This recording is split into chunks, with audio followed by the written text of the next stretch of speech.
ಎಲ್ಲರಿಗೂ ನಮಸ್ಕಾರ. ನಾನು ನಿಮ್ಮ ಭರತ್. UPSC CAPF ಅಲ್ಲಿ ಆಲ್ ಇಂಡಿಯಾ ರ್ಯಾಂಕ್ 208 ತಗೊಂಡಿದ್ದೀನಿ. ಹಾಗೆ ಹಲವಾರು ಸೆಂಟ್ರಲ್ ಗವರ್ಮೆಂಟ್ ಎಕ್ಸಾಮ್ಸ್ ಅನ್ನ ವೇರಿಯಸ್ ಲೆವೆಲ್ಸ್ ಅಲ್ಲಿ ಕ್ಲಿಯರ್ ಮಾಡಿದ್ದೀನಿ. ಸೊ ಇವತ್ತು ನಾನು ಬಂದಿರುವಂತಹ ಉದ್ದೇಶ ನಿಮ್ಗೆಲ್ಲರಿಗೂ ಒಂದು ಚಾಲೆಂಜ್ ಅನ್ನ ಕೊಡೋದಕ್ಕೆ, ಹಾಗೆ ಆ ಒಂದು ಚಾಲೆಂಜ್ ಅನ್ನ ನಾನು ಕೂಡ ಮಾಡೋದಕ್ಕೆ. ಏನು ಸರ್ ಆ ಚಾಲೆಂಜ್ ಅಂತ ಅಂತೀರಾ? ಸೊ ಎಲ್ಲ KA ಎಕ್ಸಾಮಿನೇಷನ್ ಯಾವ್ಯಾವ ಎಕ್ಸಾಮಿನೇಷನ್ಸ್ ನಡೆಸಿದೆ ಅದರಲ್ಲೆಲ್ಲ ಇರುವಂತಹ ಕಮ್ಯುನಿಕೇಶನ್ ಪೇಪರ್ ಅನ್ನ ಒಂದೊಂದಾಗೆ ಸಾಲ್ವ್ ಮಾಡ್ಕೊಂತ ಹೋಗೋಣ. ಸೊ ಒಂಚೂರು ಡಿಫ್ರೆಂಟ್ ಅಪ್ರೋಚ್ ಅಲ್ಲಿ ಬಂದಿದ್ದೀನಿ ಇವತ್ತು.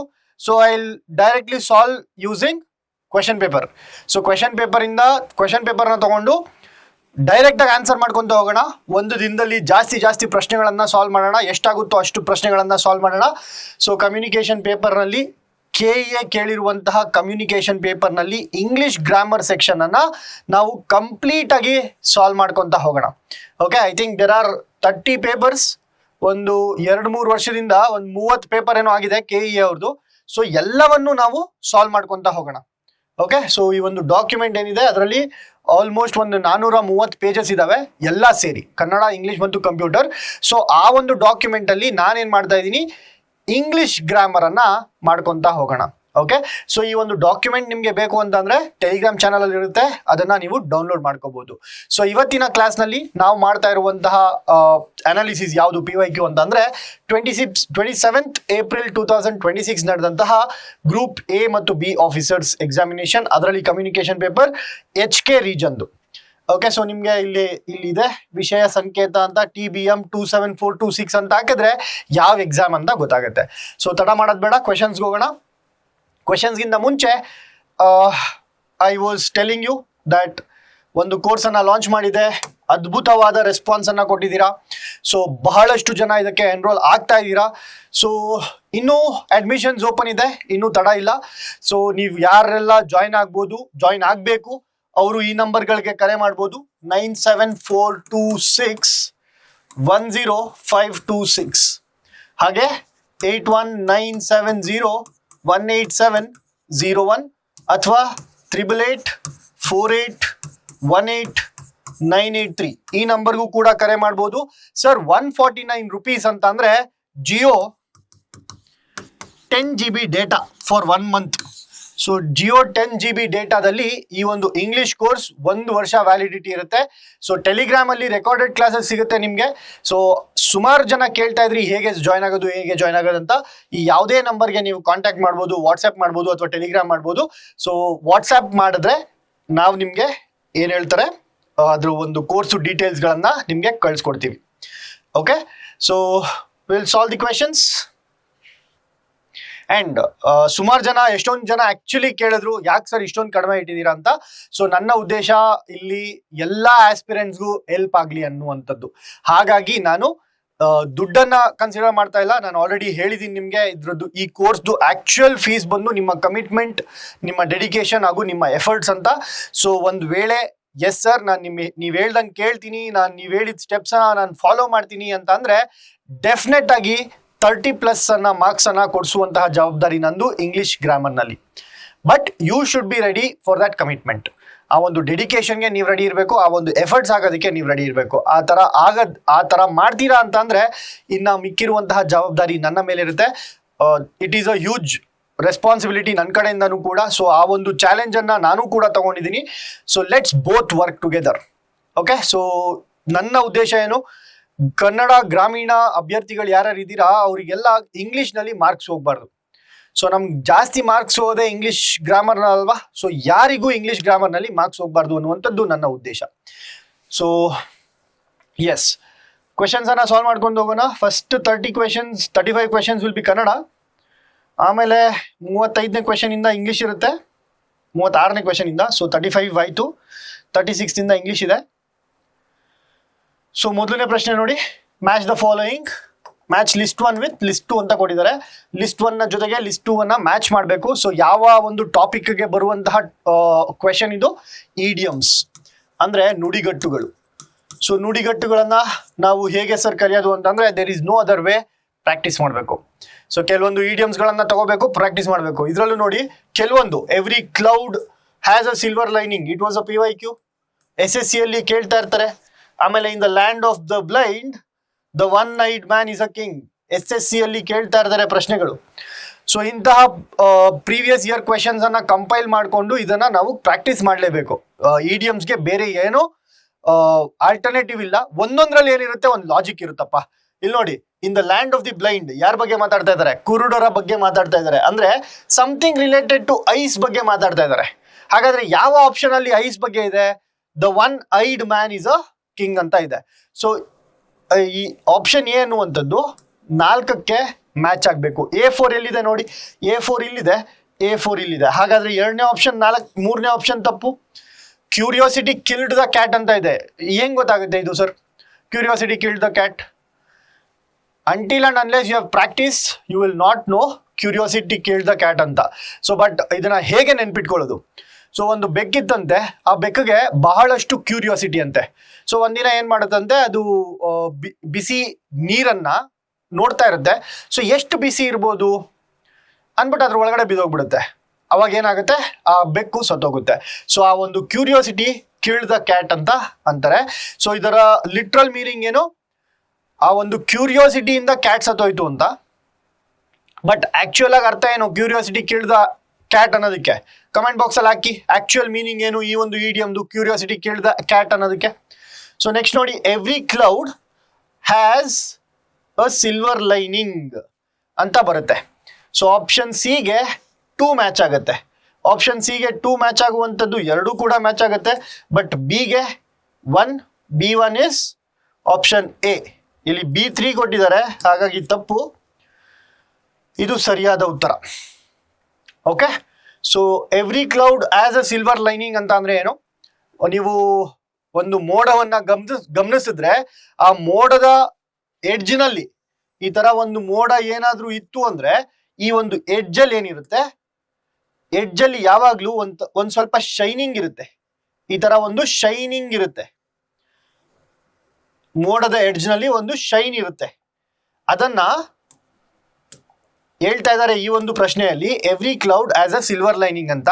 ಆಕ್ಚುಯಲ್ ಲಿಟ್ರಲ್ ಮೀನಿಂಗು, ಪದಗಳ ಅರ್ಥವನ್ನ ತಗೊಂಡ್ರೆ ಎಲ್ಲಾ ಮೋಡಗಳ ತುದಿಯಲ್ಲಿ ಒಂದು ಬೆಳಕಿರುತ್ತೆ ಅಂತ. ಬಟ್ ಆಕ್ಚುಯಲ್ ಮೀನಿಂಗ್ ಏನು? ನುಡಿಗಟ್ಟಿನ ಒಳರ್ಥ ಏನು ಅಂತಂದ್ರೆ, ಕ್ಲೌಡ್ ಅನ್ನ ಪ್ರಾಬ್ಲಮ್ಗೆ ಹೋಲಿಸ್ತಾರೆ. ಅಂದ್ರೆ ಪ್ರತಿಯೊಂದು ಸಮಸ್ಯೆಯಲ್ಲೂ ಆ ಸಮಸ್ಯೆಯ ತುದಿಗೆ ಬಂದಾಗ ಒಂದು ಲೈಟ್ ಕಾಣುತ್ತೆ. ಅಂದ್ರೆ ಒಂದು ಸೊಲ್ಯೂಷನ್ ಇರುತ್ತೆ, ಒಂದು ಅಡ್ವಾಂಟೇಜ್ ಇರುತ್ತೆ. ಏನ್ ಅಡ್ವಾಂಟೇಜು? ನಾವು ಕಲಿಯುವಂತಹ ಪಾಠಗಳಿರ್ತವೆ.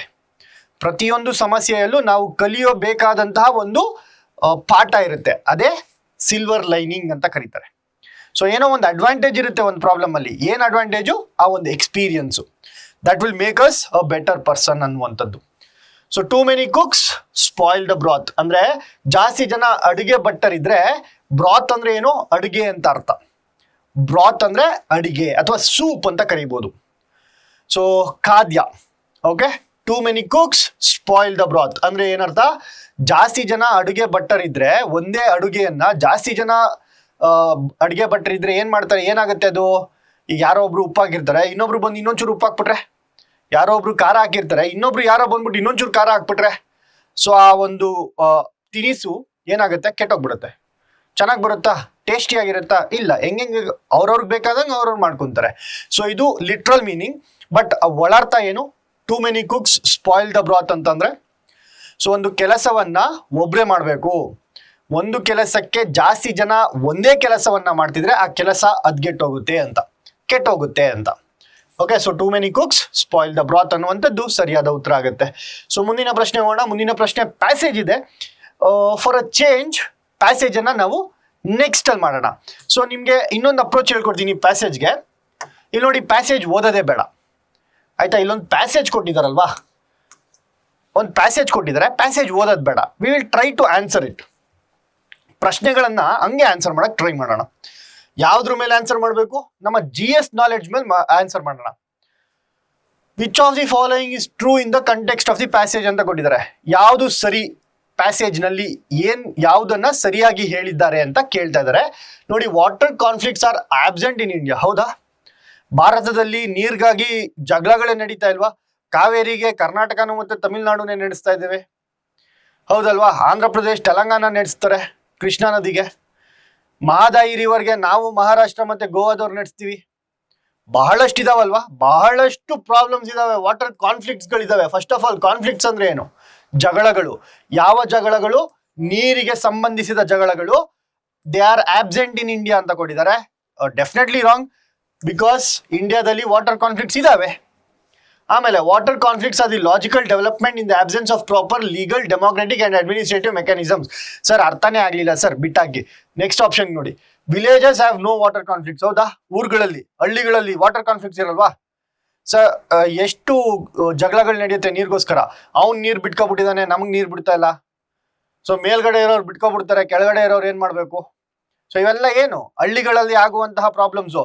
ಆಮೇಲೆ ಬಾವಿಲಿ ನೀರ್ ಎತ್ಕೊಳಕ್ ಹೋದ್ರೆ ಅವ್ರು ಎತ್ಕೊಂಡ್ರು ಅಂತ ಇವ್ರು ಎತ್ಕೊಂಡ್ರು ಅಂತ ಅವರು, ಎಷ್ಟು ಜಗಳಗಳು ನಡೆಯುತ್ತೆ, ವಾಟರ್ ಬೇಸ್ಡ್ ಕಾನ್ಫ್ಲಿಕ್ಟ್ಸ್. ಹೌದಲ್ವಾ? ಸೊ ವಿಲೇಜಸ್ ಅಲ್ಲಿ ವಾಟರ್ ಕಾನ್ಫ್ಲಿಕ್ಟ್ಸ್ ಇಲ್ಲ ಅನ್ನುವಂಥದ್ದು ತಪ್ಪು. ಸೊ ಆಪ್ಷನ್ 3 ಕೂಡ ತಪ್ಪು. The poor are not affected by water conflicts. ಹೌದಾ? ಆಕ್ಚುಯಲ್ ಆಗಿ ಅಫೆಕ್ಟ್ ಆಗೋದೇ ಪುವರ್. ಯಾಕೆ? ಶ್ರೀಮಂತರು ಏನ್ ಮಾಡ್ತಾರೆ ಸರ್, ನೀರಿಲ್ಲ ಅಂತಂದ್ರೆ ಒಂದು ಟ್ಯಾಂಕರ್ ತಗೋಬರ್ತಾರೆ ಅಥವಾ ಒಂದು ಬೋರ್ವೆಲ್ ಕೊರ್ಸ್ಕೊಂತಾರೆ. ಬಟ್ ಆಕ್ಚುಯಲ್ ಆಗಿ ವಾಟರ್ ಕಾನ್ಫ್ಲಿಕ್ಟ್ಸ್ ಇಂದ ಯಾರಿಗೆ ಜಾಸ್ತಿ ಎಫೆಕ್ಟ್ ಆಗುತ್ತೆ? ಬಡ ಜನರಿಗೆ. So the poor are not affected ಅಂತ ಕೊಟ್ಟಿದ್ದಾರೆ. ಹಾಗಾಗಿ ಆಪ್ಷನ್ 4 ಕೂಡ ತಪ್ಪು. ಯಾವ್ದು ಸರಿ? ಆಪ್ಷನ್ 2. ನಂಗೆ ಆಪ್ಷನ್ 2 ಏನು ಅಂತಾನು ಅರ್ಥ ಆಗ್ತಾ ಇಲ್ಲ, ಬಟ್ ಸ್ಟಿಲ್ ಆನ್ಸರ್ ಅನ್ನ ಮಾಡಿದೆ. ಹೌದಲ್ವಾ? ಆಸ್ ಎ ಸ್ಟೂಡೆಂಟ್ ನಾನು ಯೋಚನೆ ಮಾಡಿದ್ರೆ ಆಪ್ಷನ್ 2 ದೊಡ್ಡದಾಗಿದೆ, ನನ್ಗೆ ಓದಕ್ಕಾಗಲ್ಲ, ನನ್ಗೆ ಅರ್ಥ ಆಗ್ತಿಲ್ಲ ಅಂದ್ರೂ ಕೂಡ ಆಪ್ಷನ್ 2 ಸರಿಯಾದ ಉತ್ತರ ಆಗುತ್ತೆ. ಬೇಸ್ಡ್ ಆನ್ ಕಾಮನ್ ಸೆನ್ಸ್ ಅಷ್ಟೇ ಇದು. ನಾನು ಆ ಪ್ಯಾಸೇಜ್ನ ಓದಿಲ್ಲ, ಪ್ಯಾಸೇಜ್ ಅರ್ಥ ಕೂಡ ಮಾಡ್ಕೊಂಡಿಲ್ಲ. ಪ್ಯಾಸೇಜ್ನ ಓದೇ ಇಲ್ಲ ಅಂತಂದ್ರೆ ಅರ್ಥ ಹೆಂಗಾಗುತ್ತೆ? ಹೌದಲ್ವಾ? ಪ್ಯಾಸೇಜ್ನ ಓದೂ ಇಲ್ಲ, ಅರ್ಥನೂ ಮಾಡ್ಕೊಂಡಿಲ್ಲ, but still I am able to answer this. Water conflicts are the logical development in the absence of proper legal democratic and administrative mechanisms. ಏನ್ ಹೇಳ್ತಾ ಇದ್ದಾರೆ? ಒಂದು ಸರಿಯಾದ ಡೆಮೋಕ್ರೆಟಿಕ್ ವ್ಯವಸ್ಥೆ ಇಲ್ಲ ಅಂತಂದ್ರೆ, ಸೊ ಒಂದು ಪ್ರಾಪರ್ ಆಗಿ ಲೀಗಲ್ ವ್ಯವಸ್ಥೆ ಇಲ್ಲ ಅಂತಂದ್ರೆ, ಕಾನೂನಾತ್ಮಕವಾದಂತಹ ಒಂದು ಸಿಸ್ಟಮ್ ಇಲ್ಲ ಅಂತಂದ್ರೆ, ಅಥವಾ ಅಡ್ಮಿನಿಸ್ಟ್ರೇಟಿವ್ ಮೆಕ್ಯಾನಿಸಮ್ಸ್ ಅಲ್ಲಿ ಏನು ಆ ಒಂದು ಅಡ್ಮಿನಿಸ್ಟ್ರೇಟಿವ್ ಚೌಕಟ್ಟಿನಲ್ಲಿ ಅಂದ್ರೆ ಆಫೀಸರ್ಸ್ಗಳು ಇರ್ತಾರೆ, ಇವೆಲ್ಲ ಒಂದು ಅಡ್ಮಿನಿಸ್ಟ್ರೇಟಿವ್ ಸೆಟಪ್ ಇಲ್ಲ ಅಂತಂದ್ರೆ, ಆ ಒಂದು ಅಡ್ಮಿನಿಸ್ಟ್ರೇಷನ್ ಇಲ್ಲ ಅಂತಂದ್ರೆ ಏನಾಗುತ್ತೆ? ವಾಟರ್ ಕಾನ್ಫ್ಲಿಕ್ಟ್ಸ್ಗಳು ಆಗ್ತವೆ. Water conflicts are the logical development in the absence of, ಒಂದ್ ವೇಳೆ ಲೀಗಲ್ ಕಾರ್ಯಗಳಿಲ್ಲ ಅಂತಂದ್ರೆ, ಲೀಗಲ್ ವ್ಯವಸ್ಥೆ ಇಲ್ಲ ಅಂತಂದ್ರೆ, ಡೆಮೋಕ್ರೆಟಿಕ್ ಸಿಸ್ಟಮ್ ಇಲ್ಲ ಅಂತಂದ್ರೆ, ಅಥವಾ ಅಡ್ಮಿನಿಸ್ಟ್ರೇಟಿವ್ ಮೆಕ್ಯಾನಿಸಮ್ ಇಲ್ಲ ಅಂತಂದ್ರೆ, ಯಾವುದು ಇನ್ಎವಿಟಬಲ್, ಯಾವ್ದು ನಡೆಯುತ್ತೆ? ವಾಟರ್ ಕಾನ್ಫ್ಲಿಕ್ಟ್ಸ್ ಡೆವಲಪ್ ಆಗ್ತವೆ ಅಂತ ಹೇಳ್ತಾ ಇದ್ದಾರೆ ಆಪ್ಷನ್ 2 ಅಲ್ಲಿ. ಹೌದಲ್ವಾ? ಈಗ ಅಕಸ್ಮಾತ್ ಏನಾದ್ರು ಕರ್ನಾಟಕ ಮತ್ತು ತಮಿಳುನಾಡು ಮಧ್ಯ ಒಂದು ಕಾನ್ಫ್ಲಿಕ್ಟ್ ಆಯ್ತು, ಯಾವ್ದಕ್ಕೆ? ಕಾವೇರಿ ನದಿಗೆ. ಬಟ್ ನಮ್ದು ಡೆಮೋಕ್ರಸಿ. ಸೊ ನಮ್ದೊಂದು ಡೆಮೋಕ್ರಸಿಯಿಂದ ಅಂದ್ರೆ ರೆಪ್ರೆಸೆಂಟೇಟಿವ್ಸ್ ಇದ್ದಾರೆ. ಹೌದಲ್ವಾ? ನಮ್ಮನ್ನ ರೆಪ್ರೆಸೆಂಟ್ ಮಾಡೋದಕ್ಕೆ MLAಗಳಿದ್ದಾರೆ, MP ಗಳಿದ್ದಾರೆ. ಅವರೆಲ್ಲ ಏನ್ ಮಾಡಿದ್ರು? ಕರ್ನಾಟಕದ MLAಗಳು ಮತ್ತು ತಮಿಳುನಾಡು MLAಗಳು ಫಸ್ಟ್ ಚರ್ಚೆ ನಡೆಸಿದ್ರು. ಅಲ್ಲಿ ಏನು ಒಪ್ಪಂದಕ್ಕೆ ಬರಕ್ಕಾಗಿಲ್ಲ. ಹೌದಲ್ವಾ? ಆಮೇಲೆ ಲೀಗಲ್ ಆಗಿ ಏನಾದ್ರು ಇತ್ತಾ ನಮ್ಮ ಇಂಡಿಯಾದಲ್ಲಿ? ಹೌದು, ಲೀಗಲ್ ಆಗಿ ಒಂದು ವ್ಯವಸ್ಥೆ ಇದೆ. ಏನ್ ವ್ಯವಸ್ಥೆ? Supreme court. ಸೊ ಸುಪ್ರೀಂ ಕೋರ್ಟ್ಗೆ ಹೋದ್ರು, ಕರ್ನಾಟಕ ಗೌರ್ಮೆಂಟ್ ಹೋಯ್ತು, ತಮಿಳುನಾಡು ಗೌರ್ಮೆಂಟು ಸುಪ್ರೀಂ ಕೋರ್ಟ್ಗೆ ಹೋದ್ರು. ಆಮೇಲೆ ಸುಪ್ರೀಂ ಕೋರ್ಟ್ ಅವ್ರು ಏನ್ ಮಾಡಿದ್ರು? ಅಡ್ಜುಡಿಕೇಟ್ ಮಾಡಿದ್ರು. ಅಂದ್ರೆ ನೀವು ಜಗಳ ಆಡ್ಬೇಡ್ರಪ್ಪ, ಹಿಂಗ್ ಮಾಡ್ರಿ, ಕರ್ನಾಟಕದವರು ಇಷ್ಟು ನೀರನ್ನ ತಮಿಳ್ನಾಡಿಗೆ ಬಿಡಿ, ತಮಿಳ್ನಾಡು ಅವರು ಇಷ್ಟು ನೀರನ್ನ ಕರ್ನಾಟಕದಿಂದ ಸ್ವೀಕರಿಸಿ ಅಂತ. ಅಲ್ಲಿಗೆ ಆ ಒಂದು ಜಗಳ ಅಥವಾ ಆ ಒಂದು ಕಾನ್ಫ್ಲಿಕ್ಟ್ ಮುಕ್ತಾಯ ಆಯಿತು. ಒಂದ್ ವೇಳೆ ಲೀಗಲ್ ವ್ಯವಸ್ಥೆ ಇಲ್ಲ ಅಂದಿದ್ರೆ ಇದುವರೆಗೂ ಒಡೆದಾಡ್ತಿರೋರು ಕರ್ನಾಟಕದವ್ರನ್ನ ತಮಿಳ್ನಾಡು ಅವ್ರು ಹೊಡೆಯೋರು, ತಮಿಳ್ನಾಡು ಅವ್ರನ್ನ ಕರ್ನಾಟಕದವ್ರು ಹೊಡೆಯೋರು. ಹೌದಲ್ವಾ? ಬಿಕಾಸ್ ನಮ್ಮ ಹತ್ರ ಒಂದು ಡೆಮೋಕ್ರಸಿ ಇದೆ, ಬಿಕಾಸ್ ಒಂದು ಲೀಗಲ್ ಸಿಸ್ಟಮ್ ಇದೆ, ಹಾಗಾಗಿ ವಾಟರ್ ಕಾನ್ಫ್ಲಿಕ್ಟ್ಸ್ ಆಗ್ತಿಲ್ಲ, ವಾಟರ್ಗಾಗಿ ಜಗಳಗಳಾಗ್ತಿಲ್ಲ, ವೈಲೆಂಟ್ ಆಗಿ ಆಗ್ತಿಲ್ಲ. ಬಿಕಾಸ್ ಒಂದು ವ್ಯವಸ್ಥೆ ಇರೋದ್ರಿಂದ ಆ ವ್ಯವಸ್ಥೆಯ ಮೂಲಕ ಆ ಒಂದು ಸಮಸ್ಯೆಯನ್ನ ಬಗೆಹರಿಸ್ಕೊತಾ ಇದ್ದೀವಿ. ಹೌದಲ್ವಾ? ಸೊ ಹಾಗಾಗಿ ಆಪ್ಷನ್ 2 ಅನ್ನುವಂಥದ್ದು ಸರಿಯಾದ ಉತ್ತರ ಆಗುತ್ತೆ. ನೆಕ್ಸ್ಟ್ ನೋಡಿ, which of the following is the ಆಂಟೋನಿಮ್? ಆಂಟೋನಿಮ್ ಅಂತಂದ್ರೆ ವಿರುದ್ಧಾರ್ಥಕ ಪದ. ಯಾವುದಕ್ಕೆ? ಲಾಜಿಕಲ್ಗೆ ವಿರುದ್ಧಾರ್ಥಕ ಪದ. ಸೊ ಇದನ್ನ ಪ್ರಿಫಿಕ್ಸ್ ಅಂತಾನೂ ಕರಿಬಹುದು, ಪ್ರಿಫಿಕ್ಸ್ಗೆ ಸೇರಿರುವಂತಹ ಪ್ರಶ್ನೆ ಅಂತಾನೂ ಕರಿಬಹುದು. ಸೊ ಲಾಜಿಕಲ್ಗೆ ಒಂದು ಪ್ರಿಫಿಕ್ಸ್ ಅನ್ನ ಹಾಕಿದ್ರೆ, ಪ್ರಿಫಿಕ್ಸ್ ಅಂತ ಅಂದ್ರೆ ಏನು? ಒಂದು ಪದ ಇರುತ್ತೆ, ಪದದ ಮುಂದೆ ಬಳಸುವಂತಹ ಪದ ಅಥವಾ ಲೆಟರ್ಸ್. ಒಂದು ಪದದ ಮುಂದೆ ಬಳಸುವಂತಹ ಅಕ್ಷರಗಳನ್ನ ನಾವು ಪ್ರಿಫಿಕ್ಸ್ ಅಂತ ಕರಿತೀವಿ. For example, respect. So respect ಅಂದ್ರೆ ಗೌರವ, ಕನ್ನಡದಲ್ಲಿ ನೋಡಿ ಗೌರವ ಆಯ್ತು. ಕನ್ನಡದಲ್ಲಿ ಗೌರವ, ಗೌರವಕ್ಕೆ ಒಂದು ಅಕ್ಷರವನ್ನ ಮುಂದೆ ಸೇರಿಸಿದ್ರೆ ಅದು ಆಪೋಸಿಟ್ ವರ್ಡ್ ಆಗುತ್ತೆ. ಏನು? ಅಗೌರವ. ಅಂದ್ರೆ ರೆಸ್ಪೆಕ್ಟ್ ಕೊಡದೆ ಇರೋದು, ಅನ್ರೆಸ್ಪೆಕ್ಟ್ ಅಲ್ಲ. ಇದರಲ್ಲಿ ಇಂಗ್ಲಿಷ್ನಲ್ಲಿ ಅಗೌರವಕ್ಕೆ ಏನಂತಾರೆ? ಡಿಸ್ರೆಸ್ಪೆಕ್ಟ್ ಅಂತಾರೆ. ಡಿಸ್ರೆಸ್ಪೆಕ್ಟ್ ಅಂತಾರೆ. ಸೊ ಇಲ್ಲಿ ಡಿಸ್ ಅನ್ನುವಂಥದ್ದು ಇಂಗ್ಲಿಷ್ನಲ್ಲಿ ಅಥವಾ ಕನ್ನಡದಲ್ಲಿ ಆ ಅನ್ನುವಂಥದ್ದೇನು? ಪ್ರಿಫಿಕ್ಸ್ ಅಂತ ಕರಿತೀವಿ. ಓಕೆ, ಸೊ ಪ್ರಿಫಿಕ್ಸ್ ಅನ್ನ ಆಡ್ ಮಾಡಿದಾಗ ಆ ಒಂದು ಪದದ ಮೀನಿಂಗ್ ಏನಾಗುತ್ತೆ? ಉಲ್ಟಾ ಆಗುತ್ತೆ, ಅಂದ್ರೆ ಆಪೋಸಿಟ್ ವರ್ಡ್ ಆಗುತ್ತೆ. ರೆಸ್ಪೆಕ್ಟ್ಗೆ ಡಿಸ್ರೆಸ್ಪೆಕ್ಟ್, ಲಾಜಿಕಲ್ಗೆ ಏನಂತೀವಿ? ಲಾಜಿಕಲ್ಗೆ ಇಲ್ಲಾಜಿಕಲ್ ಅಂತೀವಿ. ಸೊ ಲಾಜಿಕಲ್ಗೆ ಇಲ್ಲಾಜಿಕಲ್ ಅಂತೀವಿ. ಅದೇ ರೀತಿ ಫಾರ್ಚೂನ್ಗೆ ಮಿಸ್ ಫಾರ್ಚೂನ್ ಅಂತೀವಿ. ಅಂಡರ್ಸ್ಟ್ಯಾಂಡ್ಗೆ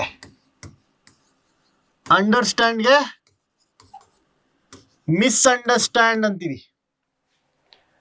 ಓಕೆ, ಪಾಲಿಶ್ ಅನ್ಪಾಲಿಶ್ಡ್ ಅಂತೀವಿ.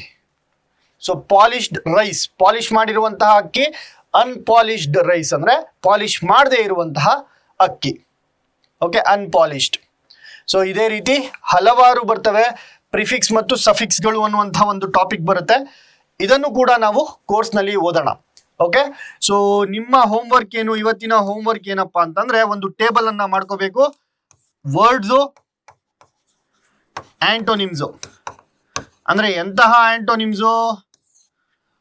ಪದ, ವಿರುದ್ಧಾರ್ಥಕ ಪದ, ಬರೀ ಪ್ರಿಫಿಕ್ಸ್ ನ ಆಡ್ ಮಾಡುವಂತಹ ವಿರುದ್ಧಾರ್ಥಕ ಪದಗಳು. ಸೊ ಗೌರವ, ಅಗೌರವ, ಈ ತರ. Fortune, misfortune. Okay, respect, disrespect. ಹಾಗೆ ಇಲ್ಲಿ ಅಂಡರ್ಸ್ಟ್ಯಾಂಡ್, ಮಿಸ್ಅಂಡರ್ಸ್ಟ್ಯಾಂಡ್. ಓಕೆ, ಆಮೇಲೆ ಇಲ್ಲಿ ಲಾಜಿಕಲ್, ಇಲ್ಲಾಜಿಕಲ್. ಓಕೆ, ಸೊ ಇಂತಹ ಪದಗಳನ್ನ ಲಿಸ್ಟ್ ಮಾಡ್ಕೊಳ್ಳಿ. ಅಟ್ಲೀಸ್ಟ್ ಒಂದು 10 ಪದಗಳನ್ನ.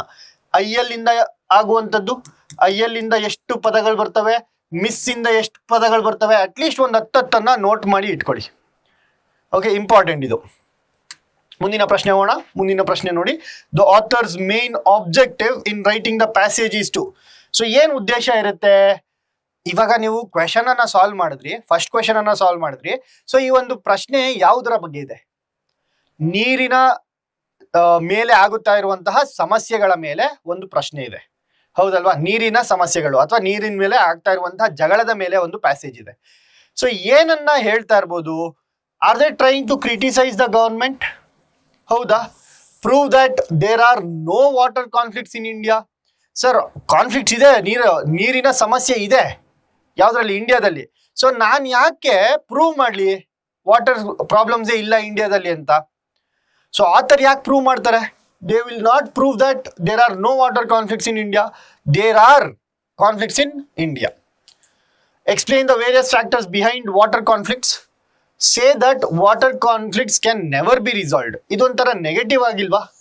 ಕ್ಯಾನ್ ನೆವರ್ ಬಿ, ಸಮಸ್ಯೆ ಬಗೆಹರಿಸಕ್ ಆಗದೇ ಇಲ್ವಾ? ಈ ಇಂಡಿಯಾ ಪಾಕಿಸ್ತಾನೇ ಸಮಸ್ಯೆ ಬಗೆಹರಿಸ್ಕೊಂಡಿದೀವಿ ಇಂಡಸ್ ವಾಟರ್ ಟ್ರೀಟಿ ಮೂಲಕ. ಹಾಗಾದ್ರೆ ನಾವು ಕರ್ನಾಟಕದವರು, ತಮಿಳ್ನಾಡು ಅವರು ಬಗೆಹರಿಸ್ಕೊಳಕ್ ಆಗಲ್ವಾ? ಆಗತ್ತಲ್ವಾ? ಡೆಫಿನೆಟ್ಲಿ ಆಗುತ್ತೆ. ನೆವರ್ ಅನ್ನುವಂಥದ್ದು ಬಹಳ ನೆಗೆಟಿವ್ ವರ್ಡು ವಾಟರ್ ಕಾನ್ಫ್ಲಿಕ್ಟ್ಸ್ ನ ಸಮಸ್ಯೆಗೆ ಬಂದಾಗ ಮತ್ತು ಇಂಡಿಯಾದ ಇದಕ್ಕೆ ಬಂದಾಗ, ಇಂಡಿಯಾದ ವಿಷಯಕ್ಕೆ ಬಂದಾಗ. ಸೊ ಹಾಗಾಗಿ ಆಪ್ಷನ್ 4 ಕೂಡ ತಪ್ಪು. ಕ್ರಿಟಿಸೈಸ್ ದ ಗವರ್ಮೆಂಟ್, ಇದು ಕೂಡ ತುಂಬಾ ನ್ಯಾರೋ ಅಪ್ರೋಚ್ ಆಗುತ್ತೆ. ಒಂದು ಗವರ್ಮೆಂಟ್ ಎಕ್ಸಾಮ್ ನಲ್ಲಿ ಅಥವಾ ಒಂದು ಆಥರ್ ಏನಾದ್ರೂ ಒಂದು ಕೊಡ್ತಾ ಇದ್ದಾರೆ ಅಂತಂದ್ರೆ ಕ್ರಿಟಿಸೈಸ್ ದ ಗವರ್ಮೆಂಟ್. ಹೌದು, ಗವರ್ಮೆಂಟ್ ನ ಬೈತೀವಿ. ಒಬ್ಬ ಆಥರ್ ನಾಲೆಡ್ಜಬಲ್ ಪರ್ಸನ್ ಇರ್ತಾನೆ. ಸೊ ಅವ್ರು ಏನ್ ಮಾಡ್ತಾರೆ, ಗವರ್ಮೆಂಟ್ ನ ಬೈದ್ರು ಕೂಡ ಅವರು ಏನಾದ್ರೂ ಒಂದು ಸೊಲ್ಯೂಷನ್ ಅನ್ನ ಹೇಳ್ತಾ ಇರ್ತಾರೆ, ಹೌದಲ್ವಾ? ಅಥವಾ ಕಾರಣಗಳನ್ನ ಎಕ್ಸ್ಪ್ಲೈನ್ ಮಾಡ್ತಾ ಇರ್ತಾರೆ, ರೈಟ್? ಸೊ ಹಾಗಾಗಿ ಆಪ್ಷನ್ 1 ಕೂಡ ತಪ್ಪಾಗುತ್ತೆ. ಆಪ್ಷನ್ 3 ನೋಡಿ, explain the various factors behind the water conflicts. So water conflicts ಯಾಕಾಗುತ್ತೆ ಅಂತ ಹೇಳ್ತಾ ಇದ್ದಾರೆ. So option first question solve ಮಾಡಿದಾಗ ನಾವ್ ಏನಂತ ಹೇಳಿದ್ವಿ? Absence of democratic system. ಒಂದ್ ವೇಳೆ ಡೆಮೋಕ್ರಸಿ ಇಲ್ಲ ಅಂದ್ರೆ ವಾಟರ್ ಕಾನ್ಫ್ಲಿಕ್ಟ್ ಆಗುತ್ತೆ ಅಂತ ಹೇಳಿದ್ವಿ. ಲೀಗಲ್ ಸಮಸ್ಯೆ, ಲೀಗಲ್ ಸಿಸ್ಟಮ್ ಇಲ್ಲ ಅಂತ ಅಂದ್ರೆ ಒಂದು ಕಾನೂನಾತ್ಮಕ ವ್ಯವಸ್ಥೆ ಇಲ್ಲ ಅಂತಂದ್ರೆ, ಸುಪ್ರೀಂ ಕೋರ್ಟ್ ಇಲ್ಲ ಅಂದಿದ್ರೆ ಕಷ್ಟ ಆಗಿರ್ತಿತ್ತು ಅಂತ ಹೇಳಿದ್ವಿ. ಸೊ ಏನಿದು ಲೀಗಲ್ ಸಿಸ್ಟಮ್ ಇಲ್ಲದೆ ಇರುವಂತದ್ದು ಒಂದು ಕಾರಣ ಯಾವುದಕ್ಕೆ, ವಾಟರ್ ಕಾನ್ಫ್ಲಿಕ್ಟ್ಗೆ. ಇನ್ನೊಂದೇನು, ಅಡ್ಮಿನಿಸ್ಟ್ರೇಟಿವ್ ಸೆಟಪ್ ಅಂತ ಹೇಳಿದ್ವಿ, ಅಡ್ಮಿನಿಸ್ಟ್ರೇಟಿವ್ ಮೆಕ್ಯಾನಿಸಮ್ ಅಂತ ಹೇಳಿದ್ವಿ ಅಲ್ವಾ ಫಸ್ಟ್ ಕ್ವೆಶನ್ ಅಲ್ಲಿ. ನಾನು ಈ ಒಂದು ಪ್ಯಾಸೇಜ್ ಅನ್ನ ಓದಿಲ್ಲ, ಜಸ್ಟ್ ಫಸ್ಟ್ ಕ್ವೆಶನ್ ಆಪ್ಷನ್ ಮೇಲೆ ಇದನ್ನ ಆನ್ಸರ್ ಮಾಡ್ತಾ ಇದ್ದೀನಿ. ಸೊ ಇದೆಲ್ಲ ಏನು ಕಾರಣಗಳು. ಇಲ್ಲಿ ಹೇಳ್ತಾ ಇರುವಂತದ್ದೇನು, explain the various factors behind water conflicts, ಯಾಕೆ ನಡೆಯುತ್ತೆ ವಾಟರ್ ಕಾನ್ಫ್ಲಿಕ್ಟ್ಸ್ ಅನ್ನುವಂಥದ್ದು ಸರಿಯಾಗುತ್ತೆ ಅಂತ ಹೇಳ್ತಾ ಇದ್ದೀನಿ. ಓಕೆ, ಮುಂದಿನ ಪ್ರಶ್ನೆ ನೋಡಿ. Water conflicts can be resolve through, ಹೇಗೆ ರಿಸಾಲ್ವ್ ಮಾಡ್ಬೋದು, ಏನ್ ಸೊಲ್ಯೂಷನ್ಸು. ಸರ್ ಇಲ್ಲಿವರೆಗೂ ಪ್ರಾಬ್ಲಮ್ ಗೊತ್ತಾಯ್ತು, ಏನ್ ಪ್ರಾಬ್ಲಮ್ಮು, ವಾಟರ್ ಕಾನ್ಫ್ಲಿಕ್ಟ್ಸು, ನೀರ್ ಮೇಲೆ ಆಗ್ತಾ ಇರುವಂತಹ ಜಗಳಗಳು. ಹಾಗಾದ್ರೆ ಸೊಲ್ಯೂಷನ್ ಏನ್ ಸರ್, ಇದಕ್ಕೆ ಕಾಸಸ್ಸು ಗೊತ್ತಾಯ್ತು, ಸೊಲ್ಯೂಷನ್ ಏನು ಇವಾಗ. ಸೊ ಸೊಲ್ಯೂಷನ್ ಏನು ಅಂತಂದ್ರೆ ಅ ಸೌಂಡ್ ಲೀಗಲ್ ಸಿಸ್ಟಮ್. ನೋಡಿ ಅವಾಗಲೇ ಏನ್ ಹೇಳ್ದೆ, ಒಂದು ಒಳ್ಳೆ ಲೀಗಲ್ ಸಿಸ್ಟಮ್ ಇರಬೇಕು, ಅವಾಗ ಏನಾಗುತ್ತೆ, ಈ ಒಂದು ಪ್ರಾಬ್ಲಮ್ ರಿಸಾಲ್ವ್ ಆಗುತ್ತೆ, ಬಗೆಹರಿಯುತ್ತೆ. ಸೊ ಲೀಗಲ್ ಸಿಸ್ಟಮ್ ಅಂದ್ರೆ ನಮ್ಮ ಇಂಡಿಯಾದ ಕಾಂಟೆಕ್ಸ್ಟ್ ಅನ್ನು ತಗೊಂಡ್ರೆ ಹೈಕೋರ್ಟ್ ಇದೆ, ಸುಪ್ರೀಂ ಕೋರ್ಟ್ ಇದೆ, ವಾಟರ್ ಟ್ರಿಬ್ಯುನಲ್ಸ್ ಇದಾವೆ, ಪಾರ್ಲಿಮೆಂಟ್ ಇದೆ, ಏನಿದೆಲ್ಲ ಲೀಗಲ್ ಸಿಸ್ಟಮ್ಗಳು. ಸೊ ಬಿಕಾಸ್ ಆ ಒಂದು ಲೀಗಲ್ ಸಿಸ್ಟಮ್ ಇರೋದಕ್ಕೆ ಏನಾಗ್ತಿದೆ, ಈ ಒಂದು ಸಮಸ್ಯೆ ಬಗೆಹರಿತಾ ಇದಾವೆ. ಕರ್ನಾಟಕ ಮತ್ತು ತಮಿಳುನಾಡುವಿನ ಪ್ರಾಬ್ಲಮ್ ಸಾಲ್ವ್ ಆಗ್ತು, ಹೌದಲ್ವಾ. ಸೊ ಹಾಗಾಗಿ ಆಪ್ಷನ್ ಎ ಸರಿಯಾಗುತ್ತೆ.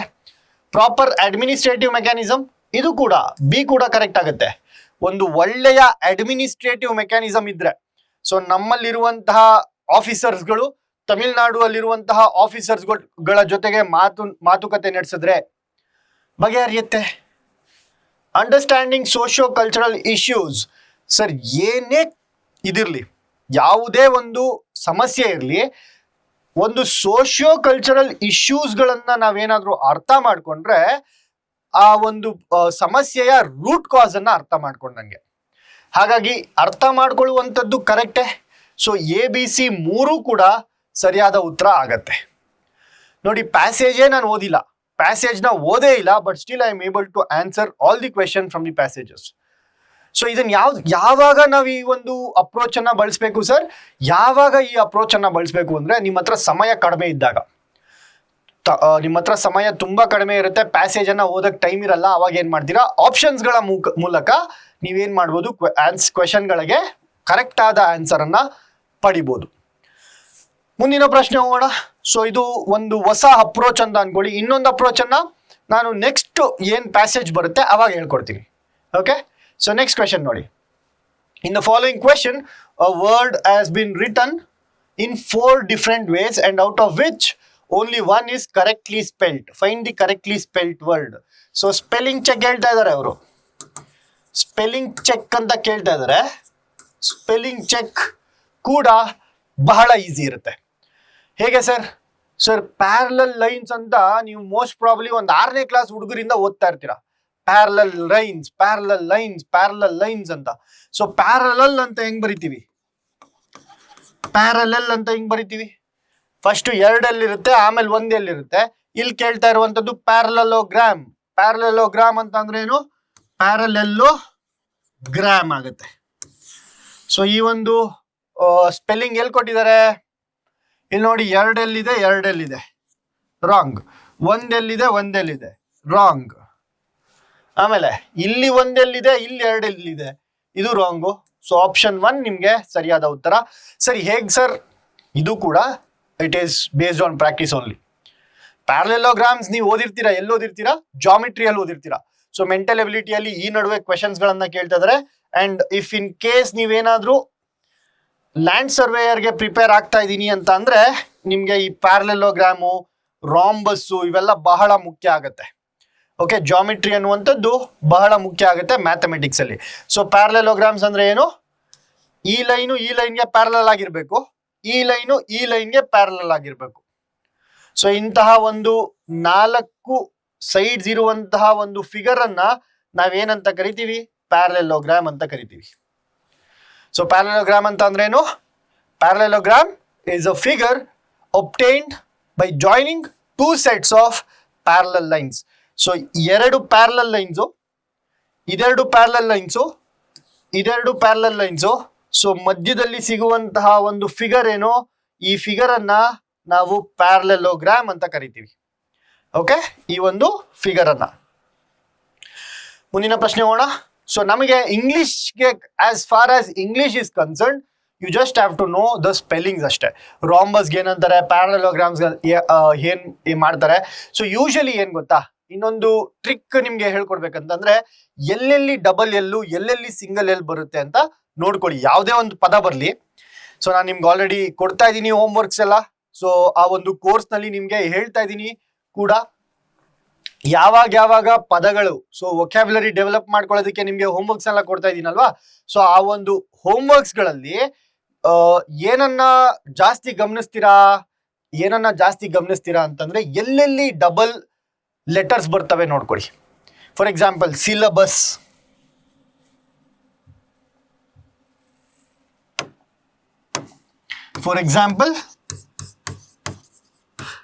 ಸಿಲಬಲ್, ಎಲ್ಲಿ ಡಬಲ್ ಎಲ್ಲಿದೆ, ಎಲ್ಲಿ ಸಿಂಗಲ್ ಎಲ್ಲಿದೆ.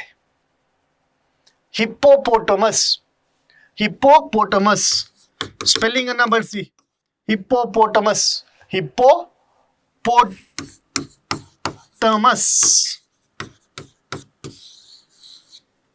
ಸೊ ನೋಡಿ, ಇದ್ದದ್ದ ಡಬಲ್ ಲೆಟರ್ಸ್ ಇರ್ತಾವಲ್ಲ, ಇದನ್ನ ಬಹಳ ಫೋಕಸ್ ಮಾಡಿ ಓದಿ. ಇದರಲ್ಲೇ ಕೇಳುವಂಥದ್ದು ಪ್ರಶ್ನೆಗಳನ್ನ. ಓಕೆ, ಇನ್ನ ಸುಮಾರಷ್ಟು ಕೇಳಿದ್ರು. ಯಾವಾಗ್ಲೂ ನಾನು ಅಬ್ಸರ್ವ್ ಮಾಡಿರುವಂತೆ ಈ ತರ ಎರಡೆರಡು ಲೆಟರ್ಸ್ಗಳು ಜಾಸ್ತಿ ಎಲ್ಲಿರ್ತವೆ ಅಲ್ಲೇ ಪ್ರಶ್ನೆಗಳು ಬರುವಂಥದ್ದು. ಓಕೆ, ಮುಂದಿನ ಪ್ರಶ್ನೆ ಹೋಗೋಣ. The following question consist of the fragments of a sentence. So jumbled sentence ಇದು, ಜಂಬಲ್ಡ್ ಸೆಂಟೆನ್ಸ್. ಸೊ ಈ ಒಂದು ಪ್ರಶ್ನೆಯಲ್ಲಿ ಏನ್ ಮಾಡಿದ್ದಾರೆ, ಎ ಮತ್ತು ಬಿ ಅನ್ನ ಫಿಕ್ಸ್ ಮಾಡಿಬಿಟ್ಟಿದ್ದಾರೆ. ಅಂದ್ರೆ ಇದು ಫಸ್ಟೇ ಬರಬೇಕು, ಇದು ಲಾಸ್ಟ್ ಅಲ್ಲಿ ಬರಬೇಕು ಅಂತ. ಸೊ ಮಧ್ಯದಲ್ಲಿರುವಂತಹ PQRS ಅನ್ನ ನಾವು ಏನ್ ಮಾಡ್ಬೇಕು, ಅರೇಂಜ್ ಮಾಡ್ಬೇಕು. ಹೇಗೆ ಅರೇಂಜ್ ಮಾಡ್ತೀರಾ sir? She is of the opinion that by discontinue. ನಾವು ಯೂಶಲಿ ಏನ್ ಮಾಡ್ತೀವಿ, ಆಪ್ಷನ್ಸ್ ಗಳನ್ನ ಸಬ್ಸ್ಟಿಟ್ಯೂಟ್ ಮಾಡ್ತೀವಲ್ವಾ. ಇವತ್ತು ಬೇರೆ ಅಪ್ರೋಚ್ ಮಾಡೋಣ. ಸೊ ಏನ್ ಅಪ್ರೋಚು, ಇದನ್ನ ಓದೋಣ. She is of the opinion that by discontinuing. ನೋಡಿ, ದಟ್ ಅನ್ನುವಂಥದ್ದು ಮತ್ತು ಬೈ ಅನ್ನುವಂಥದ್ದು ಎರಡು ಕಂಜಂಕ್ಷನ್ಸ್ ಒಟ್ಟಿಗೆ ಬರಬಾರ್ದು. ಹೌದಾ, ಎರಡು ಲಿಂಕ್ ಮಾಡ್ತಾ ಇದ್ದಾವೆ. ಸೊ ಹಾಗಾಗಿ ಪಿ ಫಸ್ಟ್ ಬರಲ್ಲ. ಆಮೇಲೆ she is of the opinion that a terrible mistake ಅಂದ್ರೆ ಕ್ಯೂ ಆಯ್ತು. ಆಮೇಲೆ ಕ್ಯೂ ಜೊತೆಗೆ ಏನಿರುತ್ತೆ, ಆರ್ ಇರುತ್ತಾ. A terrible mistake R government. ಆಮೇಲೆ ಪಿ ಇದೆ, ಬೈ ಡಿಸ್ಕಂಟಿನ್ಯೂಯಿಂಗ್ ಲೋಕಲ್ ಸರ್ವಿಸ್. ಏನು ಅರ್ಥವನ್ನ ಕೊಡ್ತಾ ಇಲ್ಲ. ಹಾಗಾದ್ರೆ next, she is of the opinion that her government. So R ಬಂತು. ಆಮೇಲೆ ಈಸ್ ಮೇಕಿಂಗ್, ಆರ್ ಆದ್ಮೇಲೆ ಎಸ್ ಬರಬೇಕು. Her government is making. ಏನನ್ ಮಾಡ್ತಾ ಇದೆ, ಅವಳ ಗವರ್ಮೆಂಟು ಒಂದು ದೊಡ್ಡ ತಪ್ಪನ್ನ ಮಾಡ್ತಾ ಇದೆ. A terrible mistake. Her government is making a terrible mistake. RSQ. ಯಾಕೆ ತಪ್ಪು ಮಾಡ್ತಾ ಇದೆ? By discontinuing local bus service in Mysuru. So RSQP ಅನ್ನುವಂಥದ್ದು ನನಗೆ ಕರೆಕ್ಟ್ ಆದ ಮೀನಿಂಗ್ ಅನ್ನ ಕೊಡ್ತಾ ಇದೆ. ಏನ್ ಮೀನಿಂಗ್ ಕೊಡ್ತಾ ಇದೆ? ಸೊ ಯಾರು, she is of the opinion. ಅವಳು ಯಾವ ಒಪಿನಿಯನ್ ಇದೆ, ಅವಳಿಗೆ ಯಾವ ಒಪಿನಿಯನ್ ಇದೆ ಅಂತಂದ್ರೆ, ಅವಳ her government is making a terrible mistake. ಒಂದು ದೊಡ್ಡ ತಪ್ಪನ್ನ ಮಾಡ್ತಾ ಇದೆ. ಯಾಕೆ? By discontinuing local bus service. So local bus service ನ ಡಿಸ್ಕಂಟಿನ್ಯೂ ಅಂದ್ರೆ ಸ್ಟಾಪ್ ಮಾಡ್ತಾ ಇದ್ದಾರೆ. ಡಿಸ್ಕಂಟಿನ್ಯೂಯಿಂಗ್ ಅಂತ ಅಂದ್ರೆ ನೋಡಿ, ಕಂಟಿನ್ಯೂ ಅವಾಗ್ಲೇ ಲಾಜಿಕಲ್ ಇಲ್ಲಾಜಿಕಲ್ ಅಂತ ಹೇಳ್ದೆ ಅಲ್ವಾ. ಪ್ರಶ್ನೆಯಲ್ಲಿ ಇನ್ನೊಂದು ಬಂತು ನೋಡಿ, ಡಿಸ್ಕಂಟಿನ್ಯೂ. ಸೊ ಡಿಸ್ ಅನ್ನುವಂಥದ್ದು ಏನು, prefix. Continue, discontinue. Join, disjoin. ಇದು ಒಂದು ಪ್ರಶ್ನೆ PYQ. ಲಾಸ್ಟ್ ಹಿಂದಿನ ವಿಡಿಯೋಸ್ಗಳಲ್ಲಿ ನಾನು ಇದನ್ನು ಸಾಲ್ವ್ ಮಾಡಿದ್ದೀನಿ. ಸೊ ಹಿಂದಿನ ವಿಡಿಯೋಸ್ಗಳನ್ನ ಕೂಡ ನೀವು ವಾಚ್ ಮಾಡ್ಬೋದು. ಸೊ ನನ್ನ ಪ್ಲೇ ಲಿಸ್ಟ್ ಅಲ್ಲಿ ಇರುತ್ತೆ. KEA ವಿಲೇಜ್ ಅಕೌಂಟೆಂಟ್ ಆಫೀಸರ್ ಅನ್ನ 2024 ನಡೆದಂತಹ ಕ್ವೆಶನ್ ಪೇಪರ್ ಅನ್ನ ಅನಲೈಸ್ ಮಾಡಿದೀನಿ ಆಲ್ರೆಡಿ. ಸೊ ಅದು ಕೂಡ ಪ್ರೀವಿಯಸ್ ವಿಡಿಯೋಸ್ ಅಲ್ಲಿ ಇರುತ್ತೆ, ನೀವು ಅದನ್ನು ಕೂಡ ವಾಚ್ ಮಾಡ್ಬೋದು. ಸೊ ಡಿಸ್ಕಂಟಿನ್ಯೂ ನೋಡಿ, ಪ್ರಶ್ನೆಯಲ್ಲೇ ಇನ್ನೊಂದು ಪ್ರಶ್ನೆಯನ್ನ ಕೇಳ್ಬೋದು. ನೆಕ್ಸ್ಟ್ ಅಕಸ್ಮಾತ್ ಏನಾದ್ರು ಕೇಳಿದ್ರೆ, ಈ ಕಂಟಿನ್ಯೂ ಕೊಟ್ಬಿಟ್ಟು ಪ್ರಿಫಿಕ್ಸ್ ನ ಆಡ್ ಮಾಡಿ ಆಂಟೋನಿಮ್ ನ ಮಾಡಿ ಅಂತಂದ್ರೆ, ವಿರುದ್ಧಾರ್ಥಕ ಪದವನ್ನ ಮಾಡಿ ಅಂದ್ರೆ ಕಂಟಿನ್ಯೂಗೆ ಏನಂತಾರೆ, ಡಿಸ್ಕಂಟಿನ್ಯೂ. ಮಿಸ್ಕಂಟಿನ್ಯೂ ಅಲ್ಲ, ಡಿಸ್ಕಂಟಿನ್ಯೂ. ಓಕೆ, ಸೊ ನೋಡಿ, ಡಿಸ್ಕಂಟಿನ್ಯೂಯಿಂಗ್. ಬೈ ಡಿಸ್ಕಂಟಿನ್ಯೂಯಿಂಗ್ ಡಿಸ್ಕಂಟಿನ್ಯೂಯಿಂಗ್ ಅಂದ್ರೆ ಏನು? ಡಿಸ್ಕಂಟಿನ್ಯೂ ಅಂದ್ರೆ ಏನು? ಸ್ಟಾಪ್ ಮಾಡುವಂಥದ್ದು. ಇದರ ಅರ್ಥ ಏನು? ಡಿಸ್ಕಂಟಿನ್ಯೂ ಅಂತಂದ್ರೆ ಸ್ಟಾಪ್ ಅಂತ. ಅರ್ಥ ಆಯ್ತಾ? ಮುಂದಿನ ಪ್ರಶ್ನೆ ಹೋಗೋಣ. ಮುಂದಿನ ಪ್ರಶ್ನೆಯನ್ನ ನೋಡಿ. Choose the correct option to fill in the blank. ಬಿಟ್ಟ ಸ್ಥಳವನ್ನ ತುಂಬಿರಿ. ಆಪ್ಷನ್ಸ್ ಗಳನ್ನು ಕೂಡ ಕೊಟ್ಟಿದ್ದಾರೆ. The rival team refuse to dash the game strongly. So game ಬಗ್ಗೆ ಮಾತಾಡ್ತಾ ಇದಾರಪ್ಪ, ಅಂದ್ರೆ ಆಟದ ಬಗ್ಗೆ ಮಾತಾಡ್ತಾ ಇದಾರೆ. ರೈವಲ್ ಟೀಮ್ ಅಂತ ಅಂದ್ರೆ ಎನಿಮಿ ಟೀಮು, ಆಪೋಸಿಟ್ ಇರುವಂತಹ ಟೀಮು. ಓಕೆ. ಕನ್ಸೀಡ್ ಅಂದ್ರೆ ಸೋಲೊಪ್ಕೊಳ್ಳುವಂಥದ್ದು. ಎಲ್ಲದರ ಮೀನಿಂಗ್ ನೋಡೋಣ. ಯಾವುದು ಸರಿಯಾದ ಉತ್ತರ ಅಂತ ನಾವು ಗೆಸ್ ಮಾಡೋಣ ಅಥವಾ ತಿಳ್ಕೊಳ್ಳೋಣ. ಎಕ್ಸೀಡ್ ಅಂದ್ರೆ ಮೀರಿಸುವಂಥದ್ದು, ಮೀರಿಸುವಂತ. The rival team refuse to exceed the game strongly. So ಆಟವನ್ನ ಮೀರ್ಸೋದು ಹೇಗೆ? ಸೊ ಎಕ್ಸೀಡ್ ಅನ್ನುವಂಥದ್ದು ತಪ್ಪು. ಎಕ್ಸೀಡ್ ಅಂದ್ರೆ ಏನು? What you mean by exceed? So ಎಕ್ಸೀಡ್ಗೆ ಯಾವುದು ಮೀನಿಂಗ್ ಇಲ್ಲ, ಎಕ್ಸೈಡ್ಗೆ ಮೀನಿಂಗ್ ಇದೆ. ಎಕ್ಸೀಡ್ ಅಂದ್ರೆ ಗೊತ್ತಾಯ್ತು, ಮೀರಿಸುವಂಥದ್ದು. ಎಕ್ಸೈಡ್ ಅಂದ್ರೆ ಏನು? ಕಟ್ ಮಾಡುವಂಥದ್ದು, ಅಂದ್ರೆ ಕಟ್ಔಟ್ ಅಂತ. ಕಟ್ಔಟ್ ಅಂದ್ರೆ ಇದಲ್ಲ, ಮೂವಿ ಹೀರೋಸ್ಗೆಲ್ಲ ಆಗ್ತಾರಲ್ಲ ಕಟ್ಔಟ್ಗಳು, ಆ ಕಟ್ಔಟ್ ಅಲ್ಲ. ಒಂದು ಪೇಪರ್ ಇರುತ್ತೆ, ಆ ಪೇಪರ್ನ ಒಂದು ಭಾಗವನ್ನ ಕಟ್ ಮಾಡುವಂತ ಎಕ್ಸೈಡ್ ಅಂದ್ರೆ. ಸೊ ಕಟ್ ಮಾಡುವಂಥದ್ದು, ಅದನ್ನ ಎಕ್ಸೈಡ್ ಅಂತಾರೆ. ಎಕ್ಸೀಡ್ ಅನ್ನುವಂಥದ್ದು ಯಾವುದೇ ಪದ ಇಲ್ಲ. ಓಕೆ, ಈ ಒಂದು ಸ್ಪೆಲ್ಲಿಂಗ್ ಕರೆಕ್ಟ್ ಇರುತ್ತೆ, ಈ ಒಂದು ಸ್ಪೆಲ್ಲಿಂಗ್ ರಾಂಗ್ ಇರುತ್ತೆ. ಎಕ್ಸೀಡ್ ಅನ್ನುವಂಥದ್ದು ಇದು ತಪ್ಪು.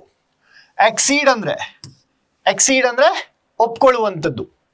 ಸೊ ನಾನೇನೋ ಒಂದು ಡಿಮ್ಯಾಂಡ್ ಮಾಡ್ತೀನಿ, ನೀವು ಅದಕ್ಕೆ ಒಪ್ಕೋತೀರಾ, ಅದನ್ನ ಎಕ್ಸೀಡ್ ಅಂತಾರೆ. Okay, that is called as exceed. ಆಮೇಲೆ ನೆಕ್ಸ್ಟ್ ಕ್ವೆಶನ್ ಹೋಗೋಣ. Choose the option which is nearest in meaning of the underline word. Photography helped him in coming out of his humdrum office work. Meaning ಅನ್ನ ಕೇಳ್ತಾ ಇದ್ದಾರೆ, ವೊಕ್ಯಾಬ್ಯುಲರಿಗೆ ಸಂಬಂಧಪಟ್ಟಿರುವಂತಹ ಪ್ರಶ್ನೆ. Humdrum ಅಂತ ಅಂದ್ರೆ photography helped him in coming out of his humdrum office work. So ಇದಕ್ಕೆ ಸರಿಯಾದ ಉತ್ತರ ನೋಡಿ, ಮೊನೋಟೋನಸ್ ಇದೆ. ಸೊ ಇಲ್ಲಿ ಕ್ವೆಶನ್ ಸ್ಟೇಟ್ಮೆಂಟ್ ಅನ್ನ ಅರ್ಥ ಮಾಡ್ಕೊಳ್ಳಿ. ಏನ್ ಅರ್ಥ ಹೇಳ್ತಾ ಇದ್ದಾರೆ ಇದರಲ್ಲಿ? ಫೋಟೋಗ್ರಫಿ ಅನ್ನುವಂಥದ್ದು, ಸೊ ಆ ಒಂದು ಹಾಬಿ ಏನಿದೆ ಫೋಟೋಗ್ರಫಿ ಮಾಡುವಂಥದ್ದು, ಅದು ಹೆಲ್ಪ್ ಮಾಡ್ತು. ಯಾರನ್ನ ಹೆಲ್ಪ್ ಮಾಡ್ತು? ಅವ್ನ್ಗೆ ಹೆಲ್ಪ್ ಮಾಡ್ತು. ಏನಕ್ಕೆ ಹೆಲ್ಪ್ ಮಾಡ್ತು? ಇನ್ ಕಮಿಂಗ್ ಔಟ್, ಒಂದ್ರಿಂದ ಹೊರಗಡೆ ಬರೋದಕ್ಕೆ. ಯಾವ್ದ್ರಿಂದ ಹೊರಗಡೆ ಬರೋದಕ್ಕೆ? ಹಮ್ಡ್ರಮ್ ಆಫೀಸ್ ವರ್ಕ್ ಅಂತ ಕೊಟ್ಟಿದ್ದಾರೆ. ಇವಾಗ ಹಮ್ಡ್ರಮ್ ಆಫೀಸ್ ವರ್ಕ್ ಅಂತ ಅಂದ್ರೆ ರೆಗ್ಯುಲರ್ ಆಫೀಸ್ ವರ್ಕ್ ಅನ್ನುವಂಥದ್ದು ಅರ್ಥ ಬರುತ್ತೆ. ಅಂದ್ರೆ ಯಾವಾಗ್ಲೂ ಒಂದೇ ರೀತಿಯಾಗಿ ಮಾಡುವಂತಹ ಕಾರ್ಯದಿಂದ ಈಚೆ ಬರೋದಕ್ಕೆ ಏನ್ ಮಾಡ್ತೀವಿ ನಾವು? ಹಾಬೀಸ್ ಇರೋದೇ ಅದಕ್ಕಲ್ವಾ. ನಾನು ಡೈಲಿ ರೂಟೀನ್ ಅನ್ನ ಬ್ರೇಕ್ ಮಾಡೋದಕ್ಕೆ ಅಥವಾ ಒಂದು ರೆಸ್ಟ್ ಅನ್ನ ತಗೊಳ್ಳೋದಕ್ಕೆ ಏನ್ ಮಾಡ್ತೀನಿ? ಬ್ಯಾಡ್ಮಿಂಟನ್ ಆಡ್ತೀನಿ. ಸೊ ನಾನು ಬ್ಯಾಡ್ಮಿಂಟನ್ ಏನ್ ಮಾಡುತ್ತೆ? ನನ್ನ ಡೈಲಿ ವರ್ಕ್ ಇಂದ ಸ್ವಲ್ಪ ನನಗೆ ರಿಲೀಫ್ ಅನ್ನ ಕೊಡುತ್ತೆ, ಹೌದಲ್ವಾ? ಸೊ ನಮ್ಮ ಹವ್ಯಾಸ ಇರೋದೇ ಅದಕ್ಕೆ. ಬೇಜಾರಾಗ್ತಾ ಇದ್ದೀರಪ್ಪ, ರೀಲ್ಸ್ ನೋಡೋಣ. ಕೆಲವ್ರಿಗೆ ಇವಾಗ ರೀಲ್ಸ್ ನೋಡೋದು ಹವ್ಯಾಸ, ಏನು ಮಾಡೋಕ್ಕಾಗಲ್ಲ, ಹಂಗಾಗ್ಬಿಟ್ಟಿದೆ ಇವಾಗಿನ ಕಾಲ. ಸೊ ಏನಾದ್ರೂ ಒಂದು ರೆಗ್ಯುಲರ್ ಆಗಿ ವರ್ಕ್ ಮಾಡ್ತಾ ಇರುವಂತದ್ದನ್ನ ಬ್ರೇಕ್ ಮಾಡಿ ನಮಗೆ ಒಂದು ರಿಲೀಫ್ ಅನ್ನ ಕೊಡೋದಕ್ಕೆ ಹವ್ಯಾಸವೊಂದನ್ನ ನಾವು ರೂಪಿಸ್ಕೊಳ್ತೀವಿ.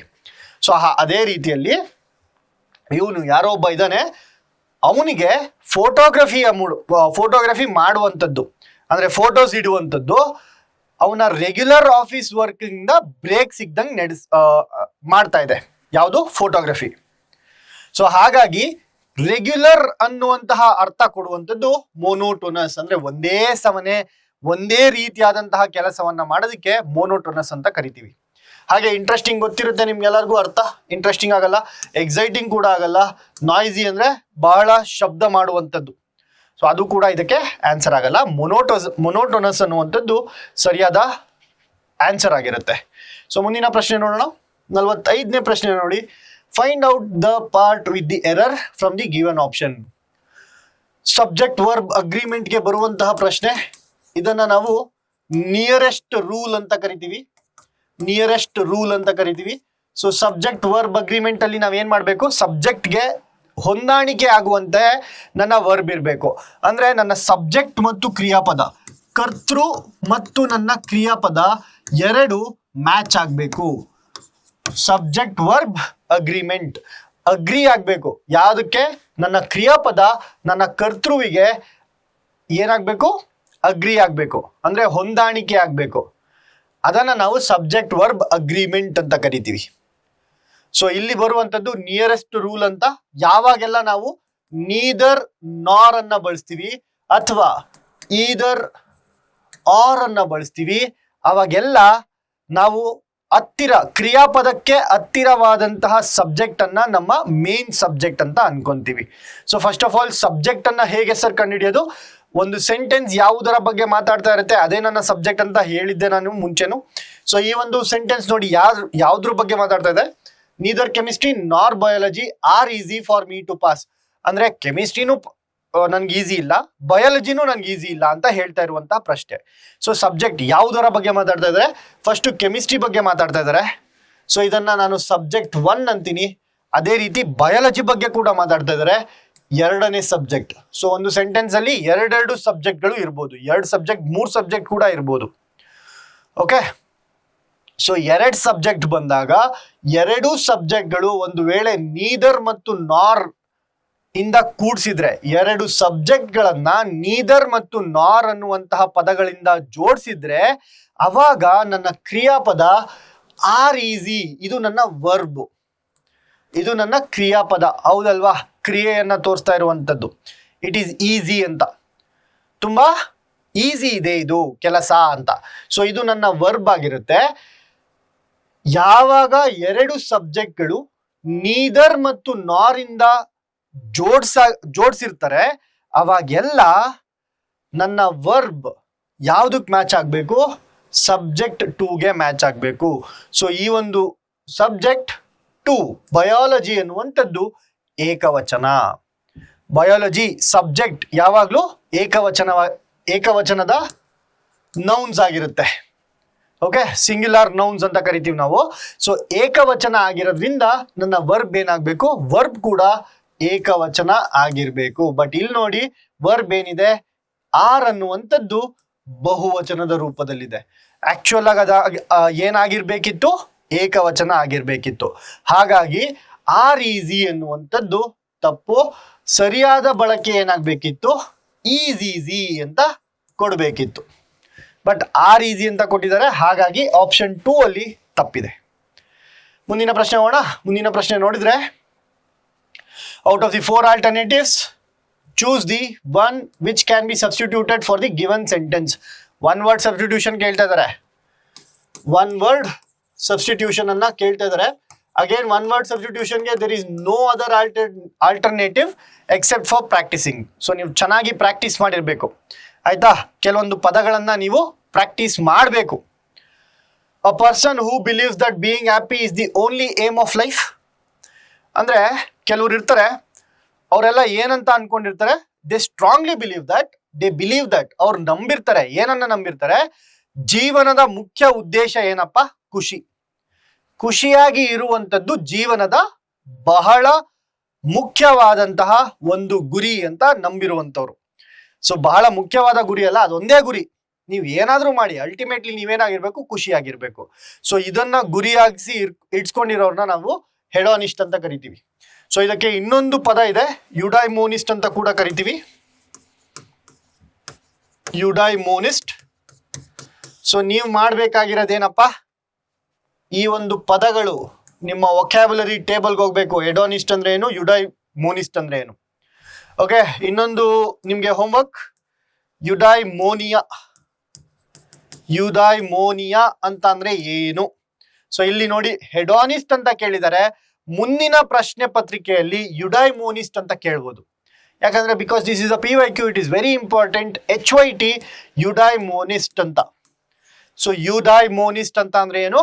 ಯುಡೈಮೋನಿಸ್ಟ್ ಅಂತಂದ್ರೆ ಯಾವ ಒಬ್ಬ ವ್ಯಕ್ತಿ ಖುಷಿಯಾಗಿ ಬದುಕುವುದೇ ತನ್ನ ಗುರಿ ಅಂತ ಅನ್ಕೊಂಡಿರ್ತಾನೆ, ಅವ್ರನ್ನ ಯುಡೈಮೋನಿಸ್ಟ್ ಅಂತ ಕರೀತಾರೆ. ಸೊ ನಿಮ್ಮ ಹೋಮ್ವರ್ಕ್ ಯುಡೈಮೋನಿಯಾ ಅಂತ ಅಂದ್ರೆ ಏನು ಅನ್ನುವಂಥದ್ದನ್ನ ಕಮೆಂಟ್ ಬಾಕ್ಸ್ ನಲ್ಲಿ ತಿಳಿಸಿ, ಆಯ್ತಾ? ಆಮೇಲೆ ಸ್ಟಾಯ್ಕ್ ಅಂದ್ರೆ what you mean by stoic? So ಯಾವ ಒಬ್ಬ ಪರ್ಸನ್ ತುಂಬಾ ಕಷ್ಟಗಳನ್ನ ಅನುಭವಿಸ್ತಾ ಇರ್ತಾನೆ, ಬಟ್ ಅದ್ರ ಬಗ್ಗೆ ಅವನು ಕಂಪ್ಲೇಂಟ್ ಮಾಡ್ತಿರಲ್ಲ. ಅಯ್ಯೋ ನನ್ಗೆ ಹಿಂಗಾಗೋಯ್ತು, ಅಯ್ಯೋ ನನ್ಗೆ ಹಂಗಾಗೋಯ್ತು, ಈ ತರ ಹೇಳ್ಕೊಳಲ್ಲ. ಅಥವಾ ಯಾವುದೇ ಎಕ್ಸ್ಪ್ರೆಷನ್ ಅನ್ನ ತೋರ್ಸಲ್ಲ. ನನ್ಗೆ ತುಂಬಾ ಖುಷಿನೂ ಆಗಲ್ಲ, ನಾನು ತುಂಬಾ ದುಃಖನೂ ಪಡ್ಕೊಳಲ್ಲ. ನನ್ಗೇನಾದ್ರೂ ಕಷ್ಟ ಬಂದ್ರೂ ನಾನು ಹಿಂಗೆ ಇರ್ತೀನಿ, ಇದೇ ತರ ನನ್ನ ಮುಖ ಕಾಣುತ್ತೆ. ನನ್ಗೆ ತುಂಬಾ ಸಂತೋಷ ಆದಾಗೂ ಇದೇ ತರ ನನ್ಗೆ ಮುಖ ಕಾಣುತ್ತೆ. ಇಂತಹ ಪರ್ಸನ್ಗಳನ್ನ ನಾವು ಸ್ಟಾಯಿಕ್ ಅಂತ ಕರಿತೀವಿ. ಓಕೆ, ಆಮೇಲೆ ambidextrous. What you mean by ambidextrous? Ambidextrous ಅಂದ್ರೆ ನಾವು ಯೂಶಲಿ ರೈಟ್ ಹ್ಯಾಂಡ್ ಯೂಸ್ ಮಾಡ್ತೀವಲ್ವಾ ಬರೆಯೋದಕ್ಕೆ, ಅಥವಾ ರೈಟ್ ಹ್ಯಾಂಡ್ ಅಲ್ಲಿ ಬ್ಯಾಟಿಂಗ್ ಆಡ್ತೀವಿ ಕ್ರಿಕೆಟ್ ಅಲ್ಲಿ, ರೈಟ್ ಹ್ಯಾಂಡ್ ಅಲ್ಲಿ ಬಾಲ್ ಅನ್ನ ಎಸಿತೀವಿ, ರೈಟ್ ಹ್ಯಾಂಡ್ ಅಲ್ಲಿ ಬ್ಯಾಡ್ಮಿಂಟನ್ ಆಡ್ತೀವಿ. ಸೊ ನಮ್ಮ ಬಲಗೈ ಸ್ಟ್ರಾಂಗ್ ಇರುತ್ತೆ. ಆಂಬಿಡೆಕ್ಸ್ಟ್ರಸ್ ಅಂದ್ರೆ ಎರಡೂ ಕೈಯಲ್ಲಿ ಕೆಲಸ ಮಾಡುವಂತವ್ರು, ಎರಡೂ ಕೈಗಳು ಈಕ್ವಲ್ ಆಗಿ ಬಲ ಇರುತ್ತೆ. ಅಂದ್ರೆ ಫಾರ್ ಎಕ್ಸಾಂಪಲ್ ಈಗ ನಾನು ರೈಟ್ ಹ್ಯಾಂಡ್ ಅಲ್ಲಿ ಬರೆಯೋನು ಲೆಫ್ಟ್ ಹ್ಯಾಂಡ್ ಅಲ್ಲಿ ಕೂಡ ಬರೆಯಬಹುದು. ಸೊ ಅದಕ್ಕೆ ನಾನು ಆಂಬಿಡೆಕ್ಸ್ಟ್ರಸ್ ಅಂತ ಕರಿತೀನಿ. ನನಗಾಗಲ್ಲ, I am not ambidextrous, I am unidextrous. ಅಂದ್ರೆ ನಾನು ಒಂದು ಕೈ ಮಾತ್ರ ಜಾಸ್ತಿ ಬಲ ಇದೆ ಅಂತ. ಆಯ್ತಾ? ಆಂಬಿಡೆಕ್ಸ್ಟ್ರಸ್ ಅಂತ ಅಂದ್ರೆ ಎರಡೂ ಕೈ ಒಂದೇ ರೀತಿಯಲ್ಲಿ ಬಳಕೆ ಮಾಡುವಂಥದ್ದು. ಸೊ ನಾವೆಲ್ಲ ಇವಾಗ ಯೂಶಲಿ ಏನ್ ಮಾಡ್ತೀವಿ, ಬಲಗೈಯಲ್ಲಿ ಜಾಸ್ತಿ ಯೂಸ್ ಮಾಡ್ತೀವಿ, ಎಡಗೈಯನ್ನ ತುಂಬಾ ಲಿಮಿಟೆಡ್ ಕೆಲಸಗಳಿಗೆ ಯೂಸ್ ಮಾಡ್ತೀವಿ, ಹೌದಲ್ವಾ? ಸೊ ಆಂಬಿಡೆಕ್ಸ್ಟ್ರಸ್ ಎರಡೂ ಕೈಗಳನ್ನ ಯಾವುದಕ್ಕೆ ಬೇಕಾದ್ರೂ ಯೂಸ್ ಮಾಡುವಂತಹ ಪರ್ಸನ್ಗಳನ್ನ ಆಂಬಿಡೆಕ್ಸ್ಟ್ರಸ್ ಅಂತ ಕರಿತೀವಿ. ಅಸೆಟಿಕ್ ಅಂತ ಅಂದ್ರೆ ಏನು?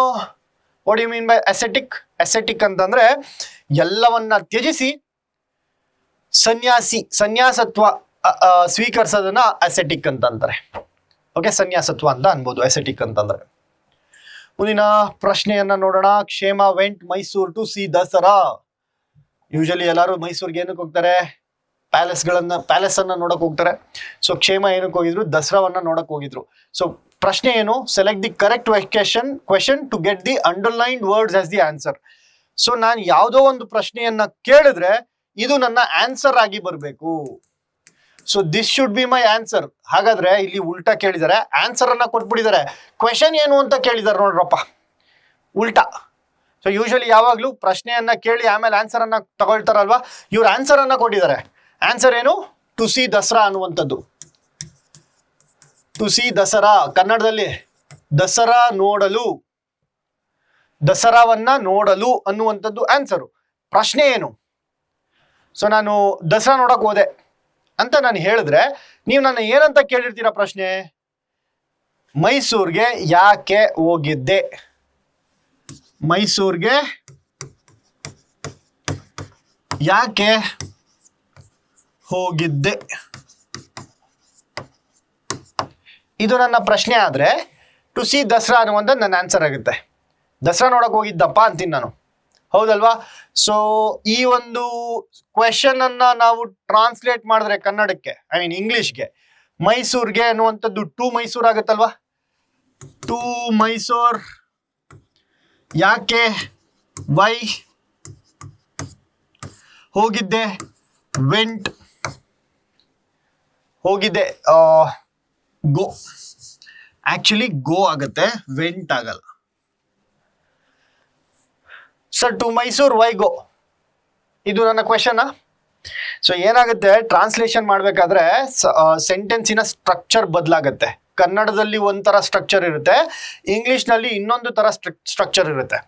ಹಾಗಾದ್ರೆ ಈ ಒಂದು ವಿಡಿಯೋದಲ್ಲಿ ಕಮೆಂಟ್ ಮಾಡಿ ಯಾರೆಲ್ಲ PSI ಅಥವಾ ESIಗೆ ಪ್ರಿಪೇರ್ ಆಗ್ತಿದ್ದೀರಾ. ಒಂದು ವೇಳೆ ನಿಮಗೆ ಟ್ರಾನ್ಸ್ಲೇಷನ್ ಕ್ಲಾಸಸ್ಗಳು ಅಗತ್ಯ ಇದೆಯಾ? ಸೊ ಅಗತ್ಯ ಇದ್ರೆ ಕಮೆಂಟ್ ಮಾಡಿ ಎಸ್ ಸರ್ ಅಂತ. So based on the response I will see what I can do. ನನ್ನ ಕಡೆಯಿಂದ ಏನು ಕಾಂಟ್ರಿಬ್ಯೂಟ್ ಮಾಡೋಕ್ಕಾಗತ್ತೆ ನಾನು ಅದನ್ನ ಮಾಡ್ತೀನಿ. ಓಕೆ, ಸೊ ಟ್ರಾನ್ಸ್ಲೇಟ್ ಮಾಡಿದಾಗ ಏನಾಗುತ್ತೆ, ವೈ ಡಿಡ್, ಇಲ್ಲಿ ಆಕ್ಚುಲಿ ವೈ ಡಿಡ್ ಯು ಅಂತ ಬರುತ್ತೆ, ಯಾಕೆ ಹೋಗಿದ್ದೆ ಅಂತ. ಬಟ್ ಇಲ್ಲಿ ಕ್ವೆಶನ್ ನ ಪ್ರಕಾರ ಕ್ಷೇಮ ಅಂತ ಕೊಟ್ಟಿದ್ದಾರೆ ಹೆಸರು. ವೈ ಡಿಡ್ ಕ್ಷೇಮ ಗೋ ಟು ಮೈಸೂರ್ ಅನ್ನುವಂಥದ್ದು ಪ್ರಶ್ನೆ ಆಗುತ್ತೆ. ಸೊ ಯಾವ ಆಪ್ಷನ್ ಅಲ್ಲಿ ವೈ ಡಿಡ್ ಕ್ಷೇಮ ಗೋ ಟು ಮೈಸೂರ್ ಅಂತ ಇದೆ? Option 2 will be your right answer. Will go to the next question. Next question ನೋಡಿ, read the sentences given below carefully and identify the erroneous sentence among them. So ಯಾವ ಒಂದು sentence ನಲ್ಲಿ ತಪ್ಪಿದೆ ಅಂತ ಹುಡುಕ್ಬೇಕು ನಾವು. ಸೊ ಎಲ್ಲಿದೆ ತಪ್ಪು? India's per capita carbon emission is about 2 tons. So is ಅನ್ನುವಂತಹ ಬಳಕೆ ಕರೆಕ್ಟ್ ಆಗಿದೆ. ಇಂಡಿಯಾಸ್ ಅನ್ನುವಂತಹದ್ದು ಅಪಾಸ್ಟ್ರೋಫಿ ಎಸ್ ಅನ್ನು ಅದು ಕೂಡ ಕರೆಕ್ಟ್ ಇದೆ. ಸೊ ಇದ್ರಲ್ಲಿ ಯಾವುದೇ ರೀತಿಯಾದಂತಹ ತಪ್ಪಿಲ್ಲ. ಸೊ ಒಂದನೇದು ರಾಂಗ್ ಆನ್ಸರ್ ಆಗುತ್ತೆ. ಆಮೇಲೆ I would not ask for your help under normal circumstances, ಅಂದ್ರೆ ಒಂದು ನಾರ್ಮಲ್ ಸರ್ಕಮ್ಸ್ಟಾನ್ಸಸ್ ಇದ್ದಿದ್ರೆ ನಾನು ನಿನ್ನ ಹತ್ರ ಸಹಾಯ ಕೇಳ್ತಿರ್ಲಿಲ್ಲ ಅನ್ನುವಂತಹ ಸ್ಟೇಟ್ಮೆಂಟ್. ಇದು ಕೂಡ ಮೋಡಲ್ಸ್ ಅನ್ನ ಕರೆಕ್ಟ್ ಆಗಿ ಬಳಸಿದ್ದಾರೆ, ಟೆನ್ಸ್ ಕೂಡ ಕರೆಕ್ಟ್ ಇದೆ. ಸೊ ಇದರಲ್ಲೂ ಯಾವುದೇ ರೀತಿಯಾದಂತಹ ತಪ್ಪಿಲ್ಲ. Meera could not fathom why Neha was so angry at her. ಎಲ್ಲಿದೆ ತಪ್ಪು? Our super market shelves are overflowing with hundreds of things. So our super market ಇದು ಕೂಡ ಕರೆಕ್ಟ್ ಆಗಿದೆ. ಶೆಲ್ಸ್ ಬಹುವಚನ, ಹಾಗಾಗಿ ಇದು ಆರ್ ಅನ್ನುವಂಥದ್ದು ಬಹುವಚನ, ಇದು ಕೂಡ ಕರೆಕ್ಟ್ ಆಗಿದೆ. ಓವರ್ಫ್ಲೋಯಿಂಗ್ ವಿತ್ ಹಂಡ್ರೆಡ್ಸ್ ಆಫ್ ಥಿಂಗ್ಸ್, ಇದು ಕೂಡ ಕರೆಕ್ಟ್ ಆಗಿದೆ. ಸೊ ಇದರಲ್ಲೂ ಕೂಡ ಯಾವುದೇ ರೀತಿಯಾದಂತಹ ತಪ್ಪಿಲ್ಲ. So option 3 angry at. Okay, so ತಪ್ಪೆಲ್ಲಿದೆ? ಆಂಗ್ರಿ ಅಟ್ ಅನ್ನುವಂಥದ್ದು ತಪ್ಪು. ಯಾಕೆ? ಸೊ ಲಾಸ್ಟ್ ಕ್ಲಾಸ್ ಅಲ್ಲಿ ನಾನು ನಿಮ್ಗೆ ಹೇಳಿದ್ದೆ ಅಲ್ವಾ, ಫಿಕ್ಸ್ಡ್ ಪ್ರಿಪೋಸಿಷನ್ಸ್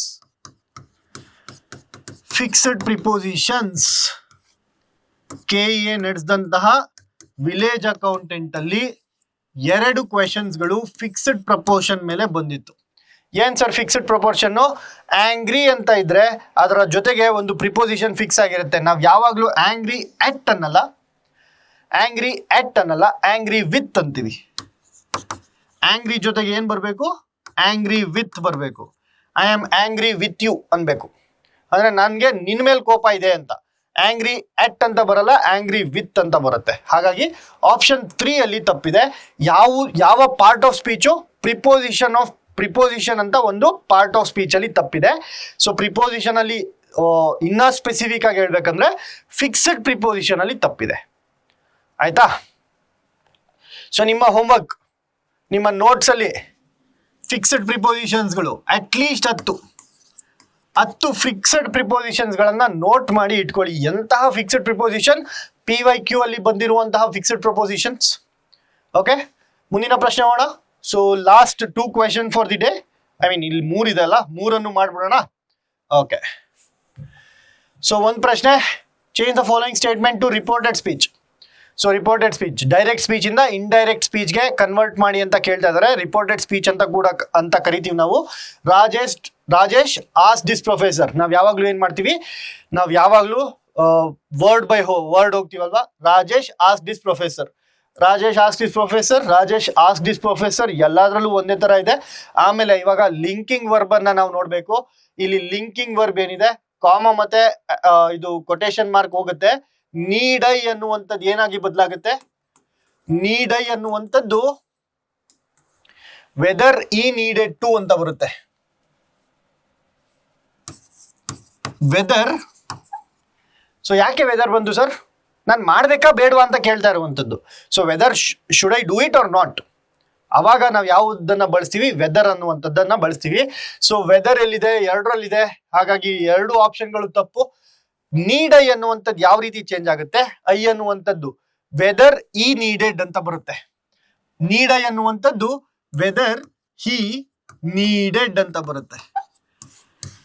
ವೆದರ್ ಈ ನೀಡೆಡ್ ಅಂತ ಬರುತ್ತೆ. So Rajesh asked his professor whether ಈ needed to read the journal. So option 2 is your right answer. Rajesh asked his professor whether there was need to read the journal. ಇದು passive voice ಆಗ್ಬಿಡ್ತು. Passive voice ಅಲ್ಲಿ indirect speech ಅನ್ನ convert ಮಾಡಿ ಅಂದಿದ್ರೆ option first correct ಆಗ್ತಿತ್ತು. But ಇಲ್ಲಿ ಕೊಟ್ಟಿರುವಂತಹ meaning change ಆಗಬಾರ್ದು, ಹಾಗೆ ವಾಯ್ಸ್ ಕೂಡ ಚೇಂಜ್ ಆಗಬಾರ್ದು. ಹಾಗಾಗಿ ಆಪ್ಷನ್ 2 ಕರೆಕ್ಟ್ ಆಗಿರುತ್ತೆ. ಸೊ ಮುಂದಿನ ಪ್ರಶ್ನೆ, choose the miss spelt word. ಯಾವ್ದ್ರಲ್ಲಿ ತಪ್ಪಿದೆ? ಯಾವ ಸ್ಪೆಲ್ಲಿಂಗ್ ತಪ್ಪಿದೆ? ನೋಡಿ, ಸ್ಪೆಲ್ಲಿಂಗ್ ಚೆಕ್ ಅಲ್ಲಿ 2 ಮಾರ್ಕ್ಸ್ ಕಂಡ್ರಪ್ಪ. ನಿಮ್ಗೆ ಬರೀ ಸ್ಪೆಲ್ಲಿಂಗ್ ಗೊತ್ತಿದ್ರೆ 2 ಮಾರ್ಕ್ಸು. ಸೊ ಕನ್ಸೆಷನ್ ಕರೆಕ್ಟ್ ಆಗಿದ್ಯಾ? ಕನ್ಸೆಷನ್ ಕರೆಕ್ಟ್ ಆಗಿದೆ, ಇದು ರಾಂಗು. ಆಮೇಲೆ ರೀಕನ್ಸಿಲಿಯೇಷನ್ ಅಂತದ್ದು ಕೂಡ ಕರೆಕ್ಟ್ ಆಗಿದೆ, ಹಾಗಾಗಿ 2ನೇದು ರಾಂಗು. ಏನ್ ಸರ್ ಕನ್ಸೆಷನ್ ಅಂದ್ರೆ ಡಿಸ್ಕೌಂಟ್ ಕೊಡುವಂಥದ್ದು, ಅಥವಾ ಇನ್ನೊಂದು ಮೀನಿಂಗ್ ಕನ್ಸೆಷನ್ ಅಂತ ಅಂದ್ರೆ I gave concession to him, ಅವನಿಗೆ ಸ್ವಲ್ಪ ನಾನು ಫೇವರ್ ಮಾಡಿದೆ ಅಂತ. ಓಕೆ, ಆಮೇಲೆ ರೀಕನ್ಸಿಲಿಯೇಷನ್ ಅಂದ್ರೆ ಒಂದಾಗುವಂಥದ್ದು. ಸೊ ಈಗ ಬಾಯ್ ಫ್ರೆಂಡ್ ಗರ್ಲ್ ಫ್ರೆಂಡ್ ಕಿತ್ಲಾಡಿರ್ತಾರೆ, ಆಮೇಲೆ ಬ್ರೇಕಪ್ ಪ್ಯಾಚಪ್, ಅದೇ ತರ ರೀಕನ್ಸಿಲಿಯೇಷನ್ ಅಂತಂದ್ರೆ ಒಂದಾಗುವಂಥದ್ದು. ರೀಕನ್ಸಿಲಿಯೇಷನ್ ಅಂದ್ರೆ ಏನು? ಒಂದಾಗುವಂಥದ್ದು. ರೀಕನ್ಸಿಲಿಯೇಷನ್ ಸ್ಪೆಲ್ಲಿಂಗ್ ಕೂಡ ಕರೆಕ್ಟ್ ಆಗಿದೆ. ಆಮೇಲೆ ಪ್ಯಾಲಿಯೇಷನ್ ಅನ್ನುವಂತಹ ಲೆಟರ್ಸ್ ಕೂಡ ಸ್ಪೆಲ್ಲಿಂಗ್ ಕೂಡ ಕರೆಕ್ಟ್ ಆಗಿದೆ. ಹ್ಯೂಮಿಲಿಯೇಷನ್ ಅನ್ನುವಂಥದ್ದು ತಪ್ಪಿದೆ. ಇಲ್ಲಿ 2 L ಬರಬಾರ್ದು, 1 L ಬರಬೇಕು. ಸೊ ನಾನು ಸ್ಟಾರ್ಟಿಂಗ್ ಅಲ್ಲಿ ಏನ್ ಹೇಳಿದೆ ನೆನ್ಪಿದ್ಯಾ? ಯಾವಾಗ ನಿಮ್ಗೆ 2 Lಗಳು 2 ಲೆಟರ್ಸ್ಗಳು ಬರ್ತವೆ ಅಲ್ಲಿ ಕೇರ್ಫುಲ್ ಆಗಿರಿ ಅಂತ. ಹ್ಯೂಮಿಲಿಯೇಷನ್ ಅಂದ್ರೆ ಅರ್ಥ ಏನು? What you mean by humiliation? Humiliation ಅಂತಂದ್ರೆ ಅವಮಾನ. ಹ್ಯೂಮಿಲಿಯೇಷನ್ ಅಂದ್ರೆ ಅವಮಾನ ಆಗೋದು. I was humiliated at the party ಅಂದ್ರೆ ಆ ಪಾರ್ಟಿಯಲ್ಲಿ ನನ್ನನ್ನು ಅವಮಾನಿಸಿದ್ರು ಅಂತ ಅರ್ಥ. ನೆಕ್ಸ್ಟ್ ಪ್ರಶ್ನೆ ನೋಡಿ, fill in the blanks with the most appropriate words from the given alternatives. Again ನೋಡಿ ಪ್ರಿಪೋಸಿಷನ್. ಸೊ ಪ್ರಿಪೋಸಿಷನ್ ಮೇಲೆ ಎಷ್ಟು ಪ್ರಶ್ನೆಗಳು ಬರ್ತಿದಾವೆ, ಪ್ರಿಪೋಸಿಷನ್ ಮೇಲೆ KE ಅವರು ಎಷ್ಟು ಕ್ವೆಶನ್ಗಳನ್ನ ಕೇಳ್ತಾ ಇದಾರೆ ನೋಡಿ. 2ನೇ ಪ್ರಿಪೋಸಿಷನ್ ಕ್ವೆಶನ್ ಇದು ಇವತ್ತಿನ ದಿನದಲ್ಲಿ.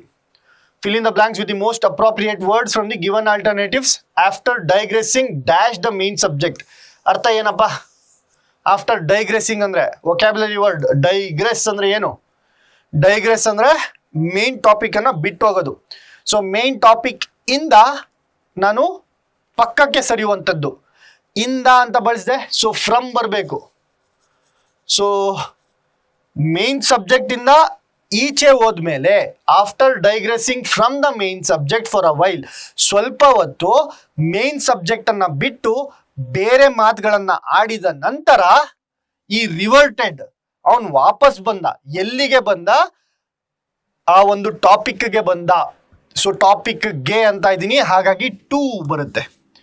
From to. ಓಕೆ, ಸೊ 2 ಪ್ರಿಪೋಸಿಷನ್ಗಳು ಫ್ರಮ್ ಮತ್ತು ಟು. ಎಲ್ಲಿದೆ? From to from wrong, from wrong, from to correct, to wrong. So option 3 is your right answer. Correct ಅಲ್ಲ?